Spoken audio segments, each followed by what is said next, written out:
All right, we're going to talk a little bit about basics. I want to remind some of you basics for drawing an environment.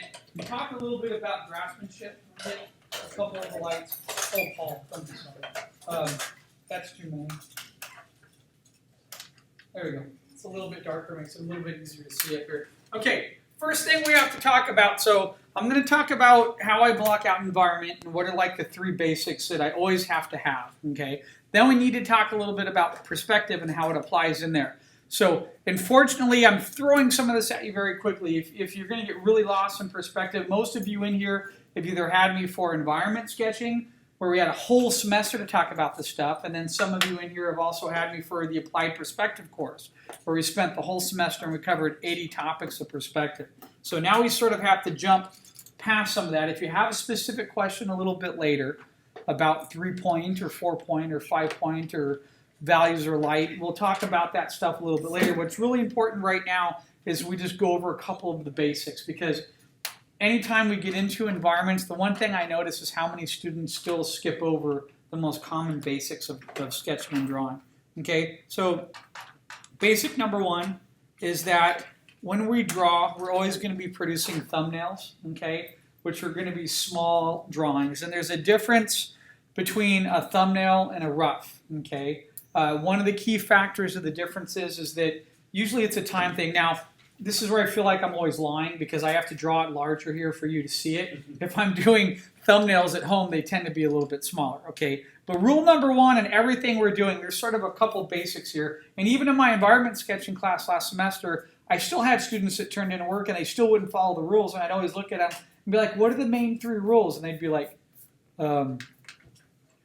horizon line, and they'd forget frame. Okay, so rule number one that we have to do at all times is that we have to have a dedicated frame around all of our work, okay? And there's a purpose for that, is the frame allows us to, kind of throw out some questions out there for my environment sketching students. What does the frame allow us to do? To keep our eyes focused on a particular composition, but then once we start mapping in something in perspective, we can do what? Reframe. That's right. The term reframe is huge. But you can't just reframe on a blank piece of paper. You have to have somewhere to start. So digitally, this is what I love about working in Photoshop, is I can put my frame on a separate layer like this. I could go in, I could put an F for frame, then I could come back down here and I could start sketching out anything that I want. Okay, so step number one, we'll always have a frame. Step number two, we're going to establish a dedicated horizon line in there. Okay, so for this, I've just came over here, I've dropped on a layer down. I'm going to come in here and I'm just going to throw down a low horizon line. I like to label mine HL. And the reason I like to do that is later on, if I want, I can always come back here onto my frame and it's stuck here on a different layer. I can move my frame around. I can make it smaller, larger, whatever I want. Look, I could even change the view. If my frame's like this, I like to think of one thing that helps me in art is thinking of correlational relationships to like metaphors that allow me to think of a perspective. That perspective right there is the second Star Wars, where the big ice walkers machines are coming down. What the heck are they called, right? Yeah, thank you. In the middle of the snow, right? Right. Okay. That perspective is looking. That's a good one. It could be the Death Star. Exactly. That perspective is in. How about this perspective? That reminds me of inside Indiana Jones at the very end, in the big giant warehouse where they're pushing the. Okay, so that's one thing I think about all the time. Is I come back and I think of movies, you know, in different movies I've seen, or I might come in here and I might do this. I might turn something and be like, "Ooh, what's that perspective?" And what movie was that? Actually, what I prefer to do is I don't like to tilt the frame. I prefer to tilt the horizon line. So sometimes if I do that, I look at that perspective and I'm like, oh, cool. There's a tilted horizon line. That spaceship's chasing each other, flying through a scene.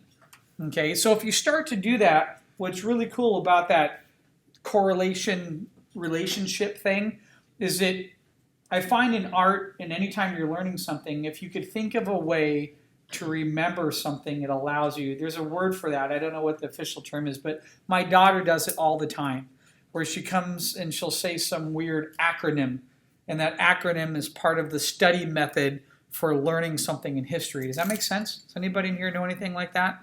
You know what I'm talking about? So one thing that really helps me a lot is I love to watch movies. And a lot of times when I watch movies, there's two different parts of me that watches movies. One is the first time I've seen the movie, like when I first saw the new Star Wars that came out, right? I was like totally enthralled in it and I wanted to see what happened.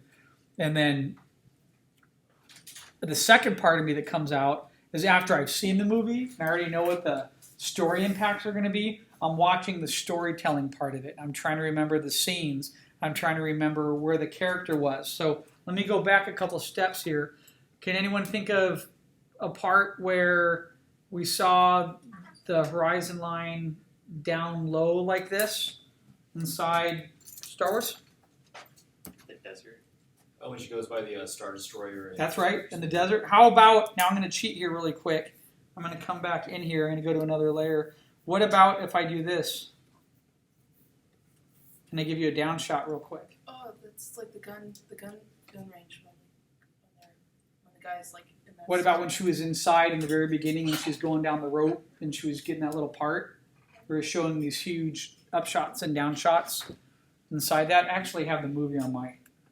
We could watch it. We could watch a little bit of it today.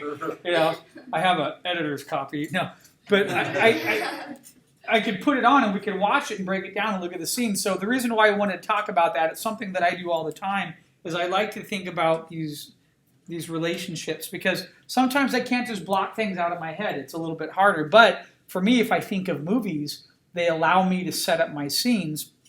And then it allows me to get into something that I'm going to talk about in a minute here that I call planing. And I haven't really used that term before because usually when I teach perspective, and we talk about drawing environments, we just talk about grids and creating the grids. But planing is basically the same thing. Planing is basically creating grid planes at multiple angles. And you get in there and you start to basically establish an environment or a general feel for something, okay? But I do this, this is one of the things I got to admit I do really love about Photoshop was the ease of being able to come in here. Let me label this horizon line really quick. And to be able to move things around and ask myself, when did I see a story? When is the horizon line in the middle? So that right there you see an immediate response to, right? That part of your ability to stage and create convincing compositions is going to be based a little bit on your understanding of perspective and what we call cinematography. And so it's a whole nother discussion because it's a whole nother can of worms with composition and cinematography, but we have to understand how staging takes place and where that horizon line is going to be in relationship to everything else that's happening. Okay, step number 3 then, all right, that I like to do is I like to get in here and grid. Okay, what gridding does is it allows me to establish depth inside my piece. Okay, so in order to establish depth, now I can come back here, I can come over my horizon line. Let's just say I'm going to start in 1 point perspective here. I'm going to come over and I can just rough out a really simple grid, like so. Okay, now the term planing, one of the things I like to do is I start with a grid like that, but that's where I start. And then I might come in here and then I think to myself, well, what happens if I have another hill like over here on the side, but then I want to wrap that hill with rubber bands. I want to create a grid that goes over that because I can't tell right now if this plane just comes in here. I can't tell what the surface is like. I can't tell how flat it is or how long it is. So this is where I could come in here and I basically can make these decisions and say like, hey, if a line's coming this way, if I draw through this, it's going to hit here and it's going to overlap and then come this way. So then I could overlap some of my lines through here. Okay, and then I can go back in the opposite direction as well, where I'm basically creating these like cross contours inside my piece. And then look, I could even draw back behind it as well, like this. So I do this all the time, this term planing or grids. It's when I get into part of my environment, I really try to figure out, I push and pull planes inside my environment. If I decide that, hey, I have something here, and I like the idea of a castle being here, am I going to get in there right now and draw the windows of the castle and the gateway? No. All I'm going to do is rough out a rough shape of what I imagine a castle maybe to be. and just leave it alone. The details are not important to me right now, as is figuring out the basic perspective and seeing where I want to plot things, okay? I might come over here and be like, hey, I got a hill here. What happens if I have a hill here? What if I have a plane that's right here? What if this hill goes up? And then if I come over here and I put a grid on this, maybe this hill comes up and then it comes down. And I have my grid that runs off and it gets smaller as it recedes back. Okay. Now, that's gridding, okay, planing. All right, what I'm doing is I'm going inside here, I'm creating grids. I always start from the ground up. That's always a key in environment drawing. And a lot of what we did, we always start, even when we did isometric views, we always start from the ground and we sort of build up, right? However, though, now that I've done this and I've established a grid, here's one of the things that sort of environment sketching I try to get my students to think about. We started with a grid on the ground, right? But we also have a grid where? The sky. We have the sky, that's right. Most commonly forgotten plane is the sky plane, which is still another grid, because we have clouds going back in perspective. But what about here on the sides? So if my vanishing point's here, I can see here on the sides. I can have information that could be in there. Okay. Hold on a minute. Trying to undo. Here we go. So when we think about surfaces, in some weird way, our environments basically come back down to the principle of this. So whenever I'm working, I'm always thinking that, not to say that I'm doing an interior shot, but the benefit of drawing and designing in one-point perspective is we have 1, 2, 3, 4, 5 different walls of perspective, okay? These are planes. So if I have 5 different planes of perspective, one of the things that's going to help me in anything I'm developing is thinking about how am I indicating those planes inside my composition. So right now, if you look here, I have plane 1 established. I have plane 2 established here and here, right? I'll put a little 2 on both of them. Okay, I have a part of I have no 3, right? I have part of a 4 right here. Well, 4 could be back here, so 4 is sort of a question mark. And I have nothing really for the 5. You see that? So I never really taught this, but I'm going to start maybe bringing this a little bit more into my class, because I don't like to think of it as a paint by numbers thing. I think of it as planes that I have, and I have to address these planes so the human brain can interpret and understand that there is a certain amount of depth that is taking place in here. So now if I wanted to, remember I was doing a couple lines down here? Well, maybe these are like rock faces or mountains.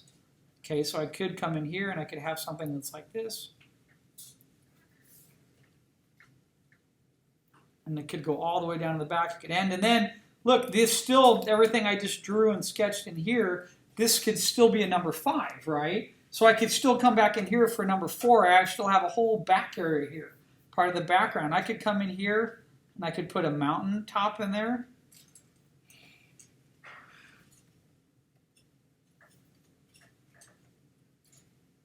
See that?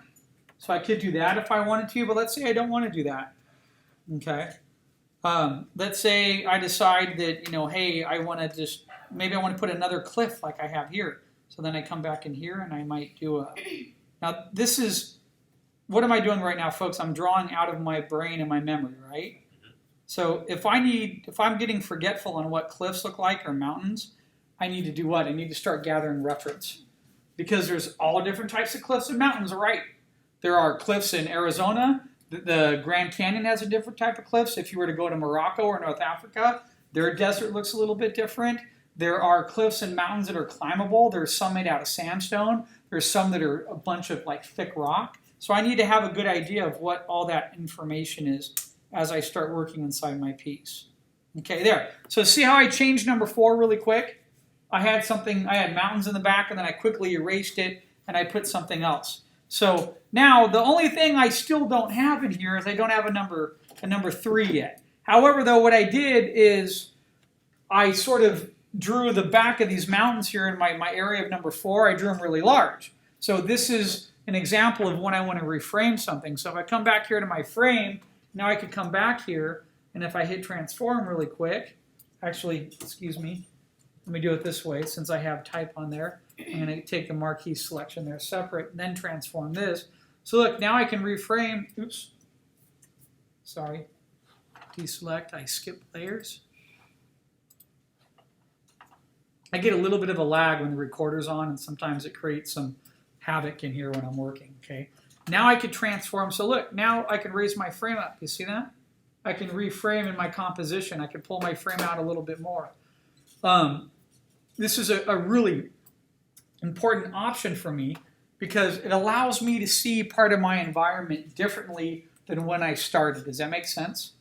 Reframing is a huge tool, and especially if you're working digitally, you have to think about keeping your frames on separate layers and then drawing with your grid planes and perspective down below. Because I could come into pieces all day and reframe and move things around, and I'm just strengthening the composition.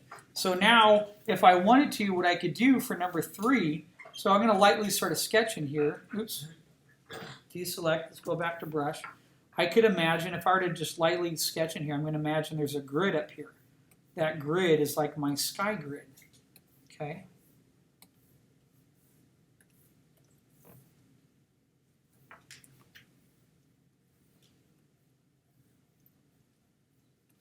The benefit of thinking of your sky as a dedicated grid like that is that now I could come in and I could think about placing elements inside there. Now, the one thing I didn't talk about when we talked about gridding, okay, for step number 4 here, I'm going to talk about this metaphor that I used. Hold on, let me get my brush. There it goes. Erase. Back to this guy. Okay. I want to talk about, we need to create a good name for this. I don't really have a name. I'm just going to call that planing. What is going on here? Brush. Okay, select, brush. Hold on, I'm having a Photoshop moment. I keep hitting B, and there it goes. Now it's gone. Okay, so for number 4, I'm going to put planing here. Planing. You know what planing means. This is this example right here. So if I were to draw a light little arrow back to here, I'm addressing the main planes inside my environment. Yes? Is it plane for P-L-A-N-E or? Well, we're saying planing, so plural, but it's like tanning, right? Am I correct on I'm not a good speller at all. Yeah, wasn't my strong suit. I'm creating the zone. Look, I created a word called gription. Okay, and my wife goes, "There's no such word," and I said, "It's the act of gripping. It's called gription. If you have traction, it is possible to have gription. Traction is a tire applying itself to the ground or other surface, right? Gription is when you are gripping something, it's the same amount of traction. You wouldn't say, I was reaching for the handlebars and the traction came, or I didn't have enough traction. No. The word is gription. It's my own invention. Anyway, but I like to think of this as basically planes. You can call this planing. Hold on a minute here. I'm trying to get my... Okay, that's on draw. And when I go here, there it goes. Sometimes this is the problem I get when I'm... Let me change this. No, see, that has to be there. Erase. Go to that one. Brush. Back. Okay, good. All right, so planing. So this is what I think of when I'm doing planing. And then one of the problems is I sort of didn't mention this in my class sometimes because whenever I'm working and I'm doing my work in tone, this is already in my head, in the back of my brain running all the time. So if I have a castle and I have an environment and anything I'm building, it's like those samples I had on the blog that were from my graduate show, right? I'm always thinking about that stuff. I'm thinking about what's here, what's on this side, what's in the background, what's on the top. These are all little tools that I get to use a percentage of each to make my environment feel convincing. Now, the one thing that I discovered, so watch, let me come in here. I like to do this one thing. My buddy Joe always teases me. I like to do these clouds that look like they're wisping back in perspective. So let's say I have a big cloud there. See, now I could have a small cloud back there. And even a smaller one back there. And a larger cloud up here. And a much larger cloud here. See how that works?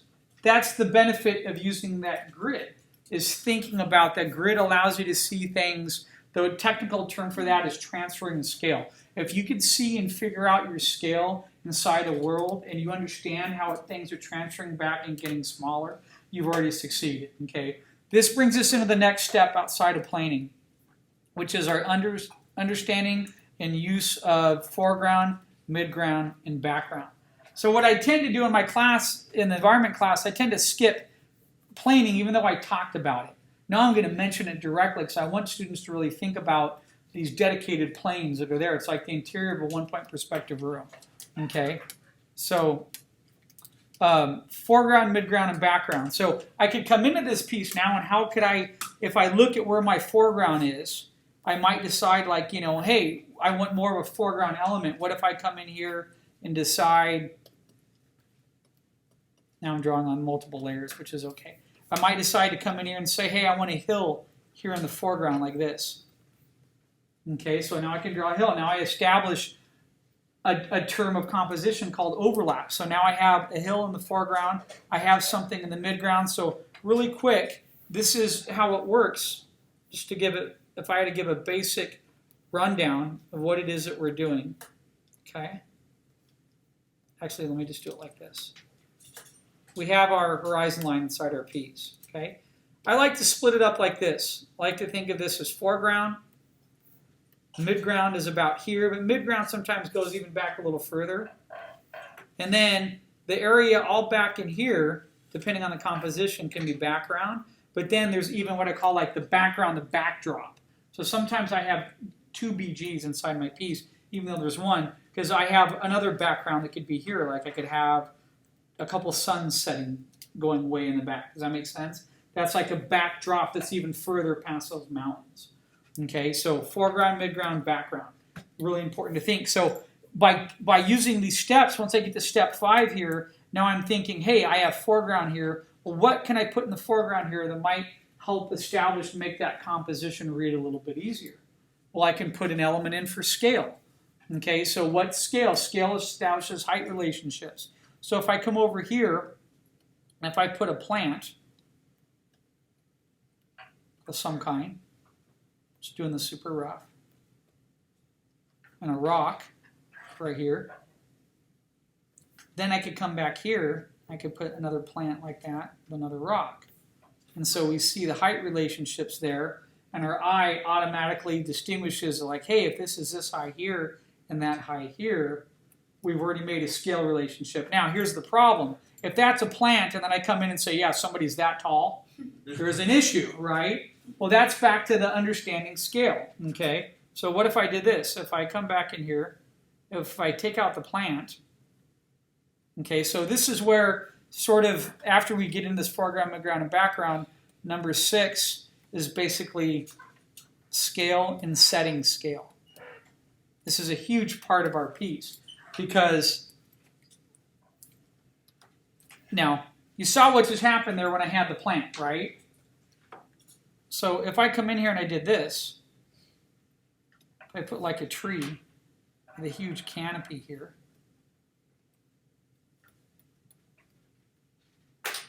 There, if I have a tree there. And then if I draw somebody standing right there, do you see how that works? I've set a scale there that makes sense. The problem is that if I take away that scale indication,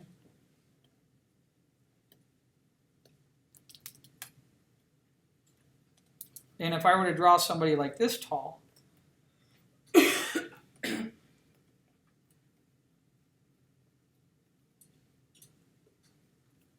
I've changed the height relationships. The tree looks much smaller now. You see that? Okay. So scale is a huge part of your composition and your perspective that only you can establish. You have to set that rule for the viewer. So you have to decide, are my buildings going to be really tall? So I put a castle back here, right? The problem with that castle is I don't have anything on it right now that sets scale. I don't have any windows, I don't have any doors, and I don't have any birds inside my piece yet. I need to figure out, now, some of you have been watching Game of Thrones, hopefully, right? Okay. If I came in here and if I did this and drew a bunch of people walking over a hill, with like a caravan, little box here or whatever, and a bunch of people here, what did I just say for that castle? It's huge. It's ginormous. That's a huge castle because the people are this tall here when we get back to there. So that's just to quickly draw it here in perspective. The rule of transferring scale is this. If somebody is standing, that height relationship from their head to their feet converge back to your main vanishing point, right? So that person's height in the composition will be so, the height adjustments will be accordingly as they move back in the piece until they get to the very, very back of the horizon line to where they almost disappear. Okay? Well, that'd be the same here. So if people here are super small and I come all the way back down to here, you know, let's say I have a road now that's going through here. Okay, so then I could show more people walking, almost like a pilgrimage. And then by the time they get back here, they're like little teeny dots. I can't even see them, basically, right? I've set scale inside my piece now that makes it work, okay? What if I came in here? I get this all the time. Students are like, man, I'm going to have a spaceship here with lights. I'm going to have another spaceship here.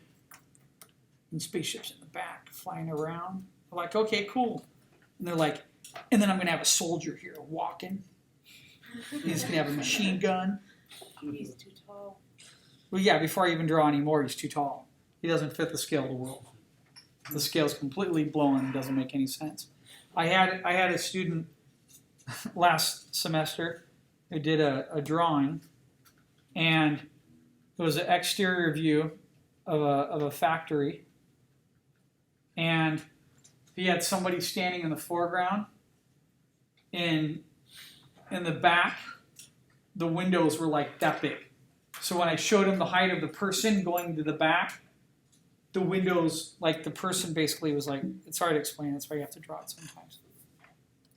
So basically, here's the scale. You had a building like this in perspective, right? You have the windows here. The problem is by the time we got the person transferred back here, their scale was like that tall because they were this tall in the foreground. So I said, so that person, if we transfer that scale over to here, is that tall. So if they're standing in the window, they're like that tall. I've never seen windows that start at my knee and go down. So there's a massive scale issue, right? So back to scale. This is such an important issue. What we can do is I can show you, I could Google almost any type of concept art and just pull up work at random. And there's a golden rule with scale. And it sounds like so simple, right? But so many people screw it up right from the beginning. You have to measure and figure it out. Yeah? Can you ever cheat the distance between the foreground and the midground? Like, because there's a hill there, can you ever say that there's more distance there than there actually is? Yeah, what you can do is there's ways of distorting your environment and line a little bit. Like in Maya, you have what they call it's like a wide angle lens. It's called the focal length. It establishes the distance in this. You have the X and the Y axes, right? So then you have like the Z depth, right? So X is like this, Y is up and down, X is horizontal, and the Z depth is that depth. And they're all in Maya. If you distort that lens, it makes things feel very wide. But all of that, to be honest, all of that is really doing, that's the same principle of when you're like basically putting what they call a fisheye lens onto something. You're distorting everything so you get this huge distortion. Now, there are times when you're drawing an environment where you have to think about distorting parts of the scale. Because people don't always stand up and measure and go, oh, wait a minute, that spaceship's slightly tiny compared to what you have here. They don't do that. The problem is that a huge amount of the work I see on DeviantArt and on other sites, the artists that are working on stuff weren't ever really taught perspective, and they don't think about these 6 governing facts right here. And if you don't think about scale and height relationships, your work gets thrown off and it's chaotic and it doesn't make sense. Sometimes I've drawn pieces and they don't. I remember like a show I had to draw a lot on very quickly when I was working at Warner Brothers, working on Batman Brave and the Bold. Okay, we had to do a lot of drawings of environments and cities and exterior locations. And sometimes I would draw something where there's like a castle in the hills, and then I realized like, wow, my guy has to be this tall now in the foreground. Then I'd have to start over and go, I need to draw the guy first and then draw the castle and make sure his scale transfers back there to make the castle the right height. But to be honest, that's actually a golden secret about how to make work feel really imposing and large. It's a compositional element. We'll talk about that later in this class. If you can control your scale well enough. So while we're talking about that, let me go over, because I could freely go to this website, because my friend and one of our guest speakers that was here, right? And he was my art director for years, Michael Spooner. So I'm going to click right here, and let's go take a look at some of the work that he did here for Treasure Planet. So if we take a look at this piece right here, you guys can see that okay, right? There's a couple key factors there that set scale immediately when you look at that piece, okay? Some people would say it's the windows, but it's not the windows, because look at how freaking tall the windows are, okay? The windows are huge, okay? The big thing that sets scale are the stepping stones and the fact that every time you see bushes like this, they're about at the waist height when you see bushes trimmed like that, okay?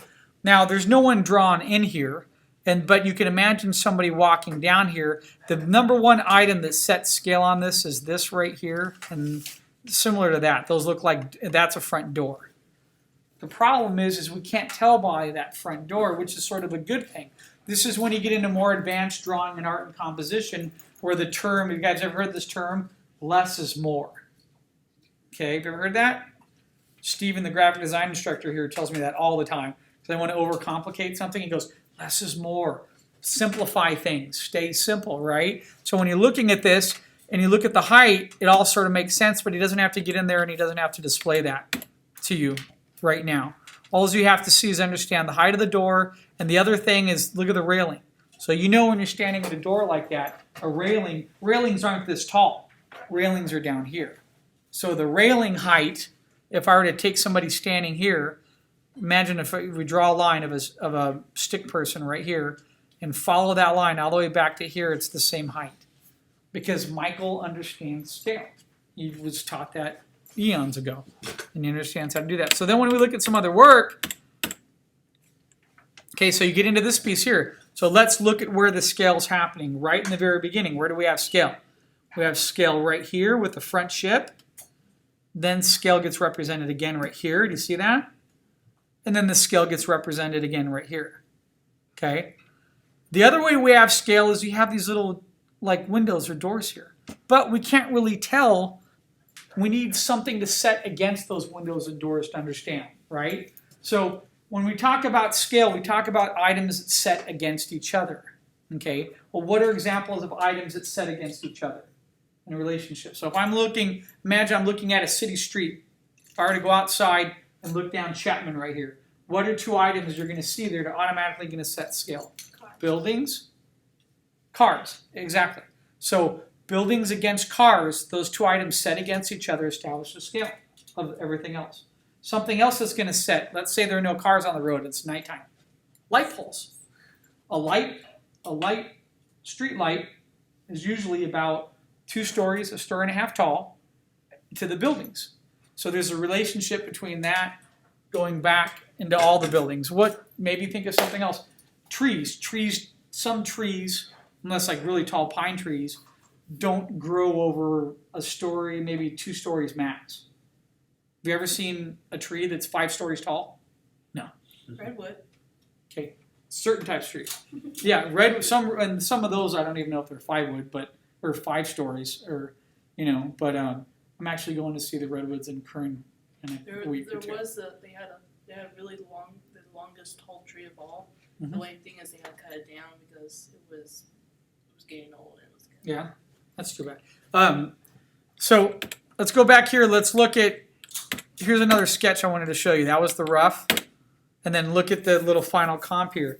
What are the two factors that set against each other right there that identify scale? So in scale, you always pretty much you have that magic number of 2. 2 elements have to be setting against each other. You have the ship, and then you have the people walking around the ship. Those are really key elements right here that show us that, hey, look at how tall that ship is, but look at that person right there. Our eyes go right to these little people here, and we see somebody walking. And again, then the windows help. Okay, but that's how we set the scale inside the piece. Okay, there, now we have human scale that's being set. Okay, that's great. Because you can measure the height of somebody here, and if you were to carry that back and go up, you can see it's almost a perfect box that goes all the way back to a vanishing point. They can even look back here. Okay, one of the problems with buildings is sometimes there are buildings that are really massive that have different window heights, and we have to find a way to set the scale against something. And if you don't have something to set, then part of your composition can get messed up. Okay? Always love looking at Michael's stuff. He was here for was one of our guest speakers for a workshop. He was great. It was really quite wonderful. So if you ever want to look at some of his work, it's all up here. It's the Art of Michael Spooner. Okay. All right. What's up, Kelsey? Question. When you say human scale, what's like another way to say for scales for like buildings or just trees, objects? Let's just, I mean, you could, if you want to get technical, you could think of it as there's man-made scale where you have buildings. I don't like to get that technical. My thing is comparing two items together that make sense to set the scale of a location. So it could be a tree and a car. It could be a building and a person walking. It could be a sign and a bush. You could have a series of bushes with a sign. Or one of the things I do in a lot of my pieces, it's a little secret, is pathways, walkways. Everywhere you look, there's a walkway or a pathway or a street. Even if you look into a castle and it's all old mountains, people have walked a certain way and it's worn into the road. So I could go in and show some of that information, and by breaking down some of that, it gives me a path of scale and it helps set the perspective inside a piece. I don't know if you could see it like right here. Do you see this guy here on the corner? Look at the scale of the road. See how tiny the road is and how huge the robot is? Sort of do stuff like that, intentionally. Ship up here in the foreground, and then how tiny are the ships back there? I need you to compare something against the other. Here, you see a tall building. You know what? I had a layer here where I had a guy standing right here. You see these tall buildings, but the thing is, you see that building here, and then you see how small it is here against that giant ship. So it makes you wonder, what would that giant ship be if it was here in the foreground? It'd be huge, right? So you make a relationship between the building and the ship right there. So there always needs to be, I think a relationship between two items to really help set the scale. The problem is sometimes people don't do that. They don't want to put that in. Okay, so just to quickly go over this, right? This isn't just the basics here. 1, we had a frame.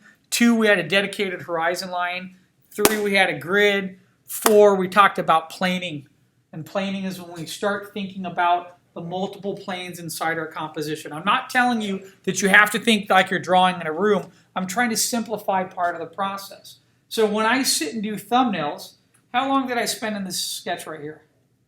Not long. A couple of minutes sketching that out. This is how I do my thumbnails. I sit down and I just think about grids and planes really quick. And I start mapping that out. Do I have castle doors on my castle right now? Do I have a bridge on there and a moat and a dragon sitting at the front? No. I don't have any of that information. Right now, I'm breaking out composition. Now, hold on a minute. I'm trying to get back to, go to brush. See that? I'm tapping here and it won't go to brush. This happens because the recorder, it lags a little bit because I'm using up, there it goes. There. So later on down this, we will brush, layer. Okay, now it's locking up on me. See that? It doesn't like me. Come back from the dark side. Okay, so anyway, that's fine. I'll let it record for a minute and then I'll stop it and then we'll go upstairs, okay? So basically, frame, horizon line, establishing a grid. We always have to have the grid, okay? And then we get into planing where we're thinking about those multiple sides.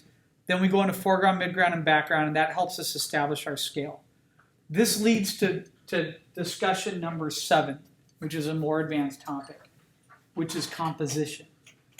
Right now, if I go back into the sketch, and if I was thinking about, is this the best sketch for the size of that castle? So this is where we get to the emotional basis of what the intent of the piece is. Okay? In Game of Thrones, when you come into the city of Westeros, what do you see? Come on!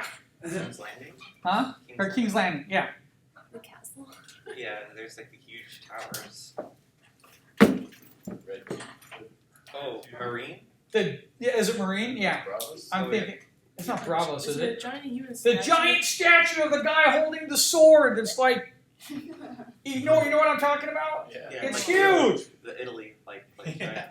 I always forget which location it is. Yeah, it's like Venice, right? Yeah, Yeah. they always show that guy, and then so every major location has a certain identifiable scale to it. So then when you see King's Landing, there's a certain mark for King's Landing. When you see Westeros, there's a certain height relate. When you see I was going to call it the ice wall, but where It's just called the wall. yeah, the wall. You saw the buildings built into the wall, and there's a certain height relationship there. So every time you look at a particular key location, that's art direction right there. You have to understanding and matching some type of scale back to that. So when you look at, I call it Westeros, but where the Starks are, right? Not the Starks. Get my brain's going empty right now. Lannisters?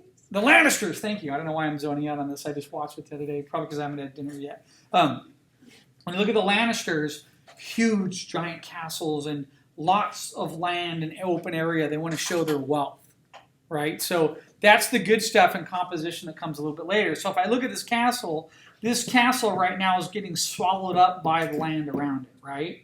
Right.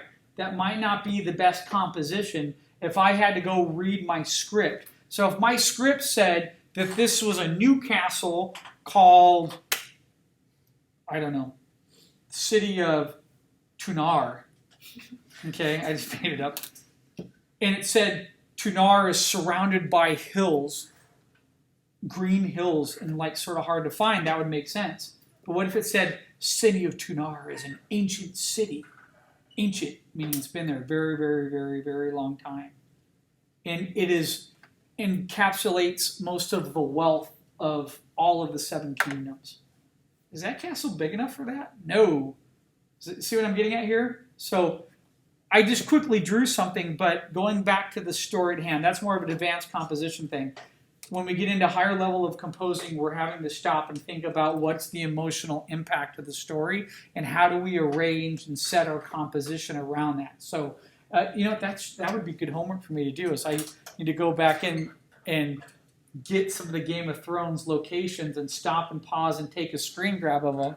And every time you see a particular location, what is the size relationship and the design that's gone into that particular location that gives you an emotional feel to. Whenever you saw the Stark Castle, what did it feel like for you? Do you guys remember?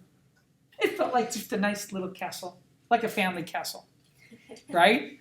Did it feel like a massive empire? No. What about when you saw, what are the Ironborn? The Iron Islands. The Iron Islands. What was the feel you got from that? They showed like all these tall like cliffs, pathways coming down, and there's like bridges connecting where like you could fall off and die, and then of course one of the characters gets tossed off one of the bridges, right? So they had to incorporate. Paul's like, huh? Where's the last one? Where It was the like 2 episodes ago. 2 episodes ago, the uncle showed up and threw his or the nephew showed up and threw his uncle off. Oh, I'm sorry. Yeah, that's all right. Last semester, I told somebody that Han Solo died, and they're like, "What?" They had enough time to watch. I'm like, come on, you had plenty of time. So anyway, it's a small part. It's nothing massive. But point being is that every one of those locations are not just designed because the concept artist or the production designer wanted to design it the way they thought about it. There's an emotional impact and description that needs to come.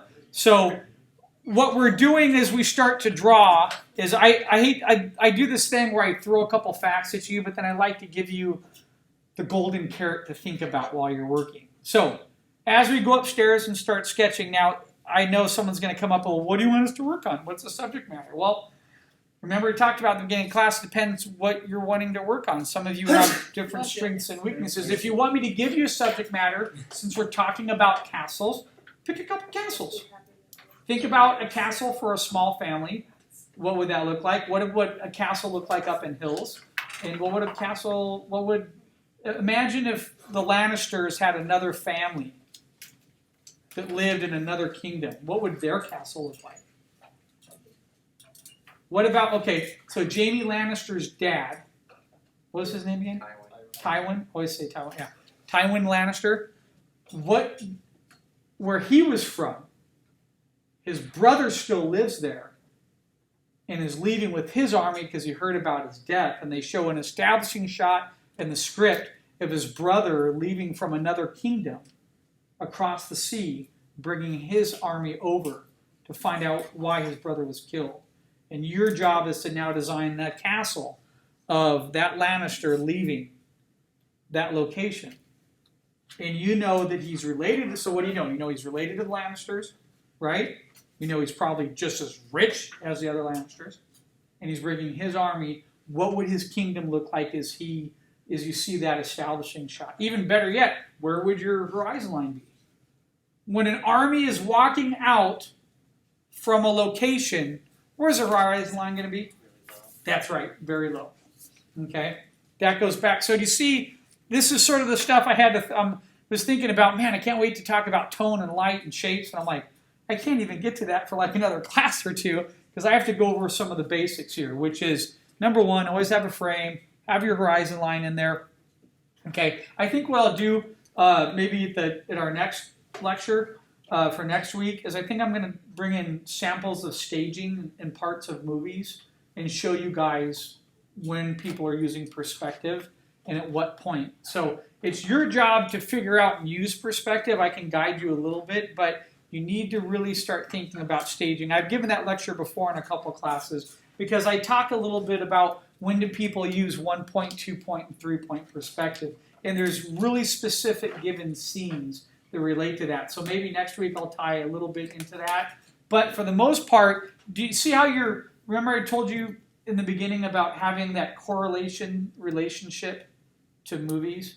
Since we're all visual people, we tend to do better when we think about things that we already like and that we're interested in. Everyone in here loves two things: movies and games, right? Come on. What's the new hottest game that's out there? Overwatch. I know. Everyone's like, if you like this, you'll like Overwatch. And I look at it, someone's like, you like Titanfall or you like Overwatch? I'm like, nope, I still play my Titanfall and I don't know if I like Overwatch. Huh? It's a new game. Don't even look it up. Just Yeah, I'm not. I hear all these great things about it, but there's other things that I'm looking. What about Doom? You guys, I grew up on the original Doom when computers could barely even process it back in 1996. We were like some of you guys weren't even, yeah.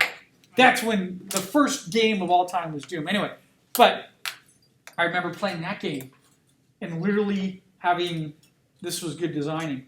I remember going into a hall and it was totally pitch black. It was like 6 of my buddies and we have the speakers turned up so loud. And we're sitting there with this big gun that's like steaming. And we walk into a room, we're like, what's going to happen? And then all of a sudden you hear, come from the corner in a black room. I swear the hair on the back of your neck stood up, right? Well, that's good storytelling right there. That was put into a game.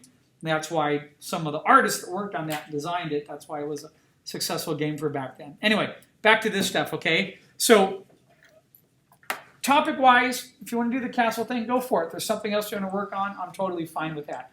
But I need you to follow these common basics right here, these 6 steps. Without these 6 steps, if there's something missing, then there's an issue. If you need me to give a lecture on 2-point perspective, I'd be more than happy to. But right now, I'm going to sort of skip over that stuff and then move into positions of horizon line and storytelling for next week and start talking about setting up scenes, okay? And then we can get in by week 3, we'll get into the good stuff in Photoshop, which is shape libraries and creating tone, working with light. You start creating your own compositions and developing your own stuff, okay? But remember, I'm going to try to give this metaphor right here, okay? When I go look at student work and people are like, yeah, I want to be a concept artist, because when you ask students, what do you want to be? And they're like, how many people say concept artist? I'll raise their hand. How many people want to be a prop designer? No one raises their hand. How many people want to get into rigging? Nobody raises their hand, right? God forbid that, right? No, but the thing is about working and doing environment and concept art is there's a lot that goes into it. It's like baking a cake. This right here is the structure of baking your cake. I am forced to watch Cake Boss at home, okay? Because my daughter likes making cakes, and she's artistic, so I watch it. Before they do anything, you have to make the base of the cake. You never go on and then put the frosting and do all the detail. You never do the detail first. The first thing that you do is you have to build structures.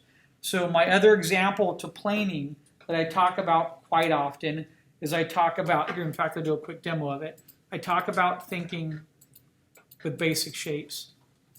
Actually, I don't know if this is even going to work right now. I think I need to stop the recorder. Or memory back. Okay, here you go. Excellent. Now Photoshop's working. Okay, so what I thought I'd do really quick is the other example during the class that I talk about, and I do this quite often too when I'm sketching.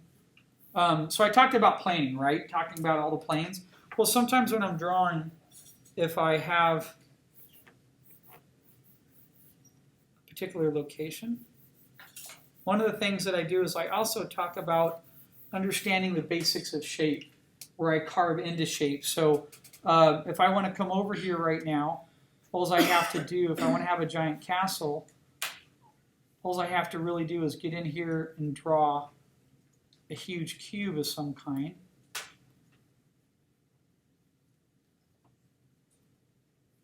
And that these are basically cube shapes that I can go into later and I could carve out and put detail on. So when I'm planing in creating these planes and thinking about depth, I'm also thinking about just basic shapes. And maybe there's an overhang here and this is some type of old stone because we're looking out from this inside here. And then maybe there is a raised ledge here.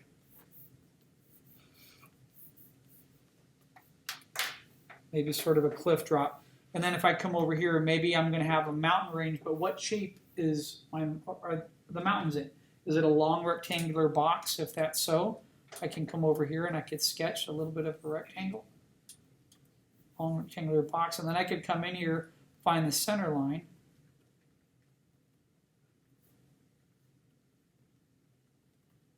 And then sketch my mountains in. Okay. One of the examples I gave a couple of my students once when doing this, so I remember when I was teaching at CGMA, I was teaching their environment sketching class, and I had a student that asked me, I have a problem when I develop something into a concept. And I said, well, like what? And one of the examples the student said was, well, my storyboarding class, we were asked to show, we had a storyboard out 3 Russian subs looking for a American sub. And I said, okay, so why didn't you just sketch it out? And he goes, I don't know what a sub looked like. And then he left it at that, and I said, dude, no. Like, you don't have to really know what the sub looks like. You don't have to know the details of the sub. Also, you have to understand the shape language. You have to understand blocks. And again, back to planing. Okay, so if I come in here, so what did we say we had? 3 Russian subs looking for an American sub, right?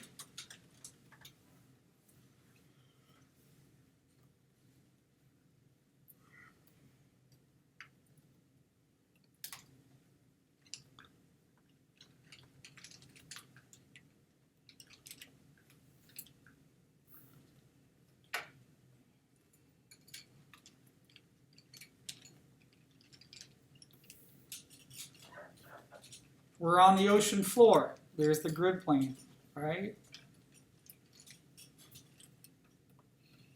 So maybe we have like cliffs and parts, cavernous ocean floors. Maybe they're even part of the floor opens up.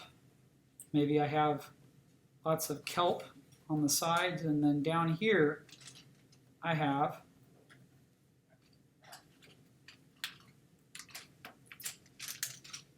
a long rectangle, which is my American sub. Okay? So I have my American sub here, surrounded by plants and kelp. I have 3 cubes up here, which are going to be my Russian subs. Right? And then I just have to fill in the rest of the detail here. This is all empty. There's nothing in the back. So maybe I have another cavernous mountains that come over here. Maybe this is on a higher plane and dips down. Maybe there's like huge rock on here or rocks all around this location that overlaps. Now I'm just drawing this out of my head. If I want to go look at ocean floor rocks, I could gather some of that reference, right? And then if I come back here, maybe even in the back here, there's still a giant canyon or something. We're on the bottom of the ocean floor looking up, right? So we can look up and see all this. So you see what I'm getting at here? All I didn't draw the subs, did I? I drew the shape that the subs are represented in. Everything else is detail. So right now, I mean, if I wanted to get in there and carve out the sub, it's easy. I just have to look at the body of the sub. I just find the length. I find the little details. Maybe they have the little side elements here. Maybe it gets a little bit flatter in the back. Maybe that has a little wings that come out the side there. They're like stabilizers, okay? And I could do the same thing here. I can put all that detail up on this sub as well. It makes it look like a sub. Maybe it has a little ports on the side. See what I'm getting at here? The rest is the icing on the cake. I'm just coming in here and I'm figuring out my composition. Even with this guy here, I roughed this guy in so quick. He might be down here hiding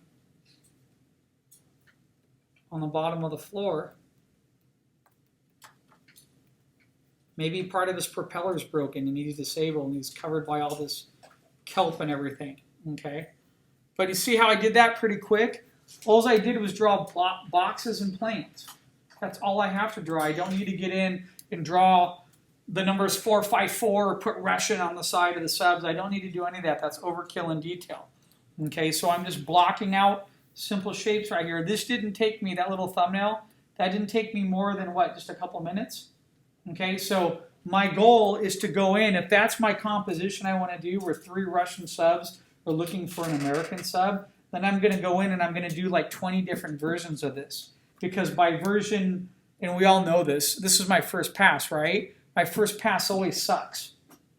By first pass number 10, 11, or 12, I'm refining my ideas and getting much better. Then by the time I go to bed, and then wake up in the middle of the night, and then I have a new idea, and then start drawing tomorrow, maybe I decide to change the angle of the hill. Maybe I decide to have a cavern where that sub is hiding in the cavern, and the 3 Russian subs are going over it, and they don't even know. I need to start thinking of other creative solutions to create better compositions, but I'm back into this right now. I'm drawing with simple shapes, simple boxes and cubes that can have center lines on them, and I could go in there and carve into shape later. Okay, so all I drew right here were 1, 2, 3 cubes floating, a large rectangular mountain range here. Just this is basically like a large sphere cut in half. Okay, if I just look at it like that, there's a piece cut in there, and that's it. And I arranged everything else as detail, and then me going back in there and adding. And then if I wanted to get really fancy, I can imagine the light was coming down in this direction, and I could see little ripples in the water from up above. Heck, I could even see the shadow of a destroyer up there that's maybe supporting, you know what I mean? I could see the little wrinkles of the water, could have light coming through the piece, all coming at an angle, and then that would like be really putting the finishing touches on that. But for the most part, I don't need to do that. Let's come back to everything else that we were talking about here, and then we'll just wrap this up. Okay. Frame, horizon line, grid, planing, simple shapes, foreground, midground, background, scale. Okay? If you get stuck, and if your draftsmanship isn't that great, what I highly recommend that you do is, because it's funny, I can't really say you have homework because you don't, it's a workshop, right? But it would be in your best interest to pick a topic that you like, whether it be the subs or whether it be, but it has to be something that makes sense. Don't say, well, I'm going to do 20 gargoyles fighting a monster gargoyle, and then it's overkill. It's too big. You need to stay simple. A simple castle or environment is great. Something easy. Don't overcomplicate. The majority of all my students in all my classes overcomplicate everything that they're working on. Artists tend to pick subject matter and topics that are too advanced for them to do. Stay simple and work simple and think simple. Yes? If you have an idea but you just don't know how to get it started, like you tried doing doodles but you just Then dump it and go to something else like Castle. Okay. Don't sit and waste all your time because your goal is to do work to bring in so I can take a look at it and critique it and talk to you and draw next to you and guide you to give you little learning steps, and then you get better. And the more that you draw, like we talked about earlier with the mileage, the more that you practice, the better you're going to get and the faster you're going to get. Okay? So let's go. Let me stop the recorder here. I'm going to tell it to